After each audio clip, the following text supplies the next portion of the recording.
What is Docker? Let's try to see the official definition about what is Docker. Docker is an open source platform for building, deploying, managing containerized application. We will come back to this definition, but let's go ahead and first understand how we do software development and deployment as of today, let's say without Docker. First, we will understand this process. Doesn't matter which technology you are doing deployment or development and deployment today, you will recognize these stages. Let's say you are using Java and Spring Boot to do some development and create some microservices. So definitely you need the source code. Then what you need is dependencies, and you need a build manager like Gradle or Maven. Then you need a runtime environment like JDK, OpenJDK or Java. After that, you do some configuration. You set your Java home or Java path so that your configurations are working. Similarly, for Maven, you do the setup for the M2 folder and path to your M2 folder and in your environment variables. Next is once everything is done, you do a setup. Either you set up a Tomcat server or you try to use the embedded Tomcat server inside Spring Boot. If you take example of, let's say you are doing development using Node.js and Express, same goes here as well. Like you have your source code where you write the code, then you have your package.json with your npm dependencies.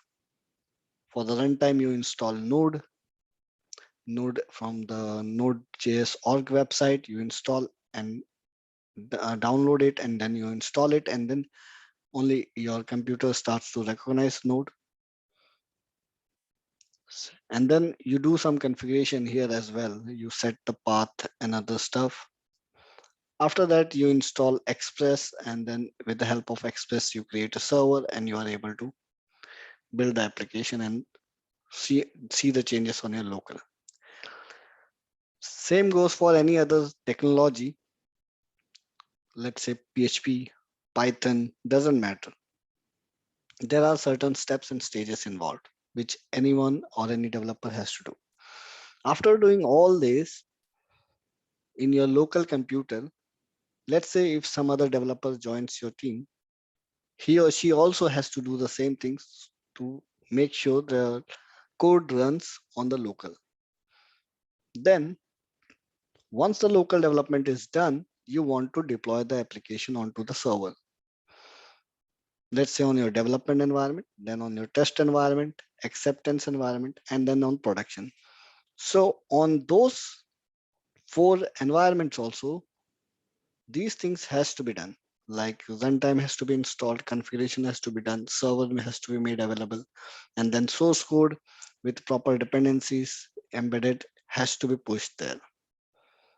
So you have to put 4 times the effort for your DTAP environment, like dev, test, acceptance, and production, to make your code run there. And then definitely you will come into a classic problem that, all right, my code is running in my local computer, but it is not running on the server. Maybe you missed some dependencies, or maybe you forgot to set the environment path. Something or the other, or you installed a wrong version of runtime. So something or the other definitely goes wrong. If you do or try to play around with these blocks yourself each and every time on different environments. So you definitely come into situations, if not you, your colleagues. I worked on it and it was working in my local computer, but it is not running there. Then you start investigation, find out, okay, this was missing. You fix it in one place, then you fix it in another place.